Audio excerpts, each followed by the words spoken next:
News 18 প্রাইমে আপনাদের স্বাগত। আমি সান্নিক রয়েছি আপনাদের সঙ্গে। প্রথমেই যে খবরে এতক্ষণ আমরা নজর রেখেছিলাম সেই খবরের দিকেই নজর রাখবো। বিজেপিতে যোগ দিচ্ছেন অভিজিৎ গঙ্গোপাধ্যায়।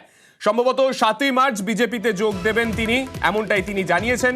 কোন আসনে লড়াই করবেন তা ঠিক করবে বিজেপির শীর্ষ নেতৃত্ব।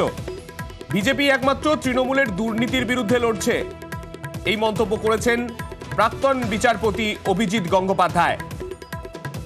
তৃণমূলের মুখপাত্র বিচারপতিদের গালাগাল করছেন, শাসক দল আমাকে অপমান করেছে, শাসক দলই বিজেপিতে যোগ দিতে অনুপ্রেরণা দিয়েছে।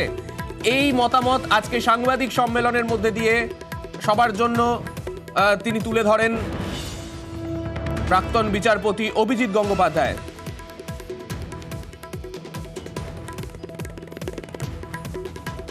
আমরা দেখলাম একটু আগেই শান্তনু সেন তৃণমূল নেতা, তিনিও প্রতিক্রিয়া দিলেন এবং যেভাবে তৃণমূলের মুখপাত্র তাদেরকেও আজকে নিশানা করেছেন প্রাক্তন বিচারপতি অভিজিৎ গঙ্গোপাধ্যায়, তাতে রাজনৈতিকভাবে।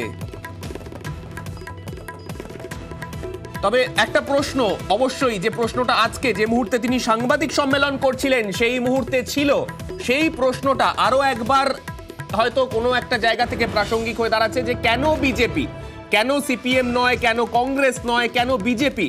তার উত্তর তিনি নিজেই দিয়েছেন আজকে সাংবাদিক সম্মেলনে। কি বলেছেন তিনি শোনাবো। বিজেপি একমাত্র সর্বভারতীয় পার্টি যারা তৃণমূলের মতো একটা দুষ্কৃতী দলের বিরুদ্ধে লড়ছে। সেই জন্য দুর্নীতিমুক্ত দল কি দল না সে আমার মনে করার কথা নয়। আমি যদি কোনো দায়িত্ব পাই সেই দলে, আমি অবশ্যই যে কাজটা করব সেটা দুর্নীতিমুক্ত করার কাজ। আমার সঙ্গে অন্য দলের কোনো মিলমিশ হলো না। তার কারণ হচ্ছে, যেমন ধরুন সিপিআইএম, আমি যেতে পারতাম, কিন্তু আমি ঈশ্বর বিশ্বাস করি, উপরওয়ালায় বিশ্বাস করি, আমি ধর্মে বিশ্বাস করি, আমি ধর্ম পালন করি। তারা তো সেগুলো করে না, হয়তো ভেতরে ভেতরে করে, বাইরে বলে না আমরা করি না। তো তাদের সঙ্গে বেসিক্যালি আমার কোনো মিলই হবে না। তো সেই পার্টিতে গিয়ে আমি কি করবো? কংগ্রেস একটা দল যেটা বহুদিন ধরেই একটা পরিবারের জমিদারি। এই দলটা একটা রাজনৈতিক জমিদারির দল, একটা পারিবারিক জমিদারি। সুতরাং এই দলে যাওয়ার কোনো প্রশ্নই ওঠে না।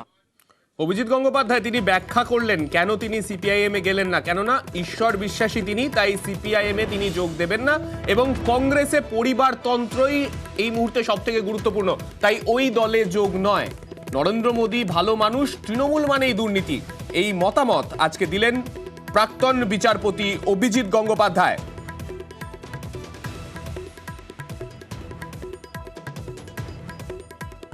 এই মুহূর্তে আমরা কিছুক্ষণ আগে পর্যন্ত আমরা নজর রেখেছিলাম অভিজিৎ গঙ্গোপাধ্যায় তিনি দীর্ঘক্ষণ সাংবাদিক সম্মেলন করেন, একেবারে আগে থেকে তিনি ঘোষণা করে দিয়েছিলেন আজকে তিনি সাংবাদিক সম্মেলন করবেন, তিনি সময় দিয়ে দিয়েছিলেন একেবারে। সেই সময় ধরে তিনি আজকে সাংবাদিক সম্মেলন করলেন এবং সাংবাদিক সম্মেলনে সরাসরি তিনি যেটা বললেন, তিনি বিজেপিতে কেন যোগ দিলেন এবং তৃণমূলের দুর্নীতির বিরুদ্ধে সোচ্চার হলেন প্রাক্তন বিচারপতি অভিজিৎ গঙ্গোপাধ্যায়। তৃণমূল নেতা এবং তৃণমূলের মন্ত্রী শোভনদেব চট্টোপাধ্যায় কি বলেছেন শোনাবো। সে তো মানুষ প্রমাণ দেবে, উনি তো বলতেই পারেন। উনি একটা দলে যাবেন বলে কথাগুলো বলছিলেন, এখনো বলছেন, কিন্তু 21 সালে মানুষ প্রমাণ দিয়েছে, 24 সালে মানুষ প্রমাণ দিয়ে দেবে তৃণমূল দুর্নীতিদের দল না সত্যিকারের মানুষের দল। মমতা বন্দ্যোপাধ্যায় প্রমাণ করে দেবে।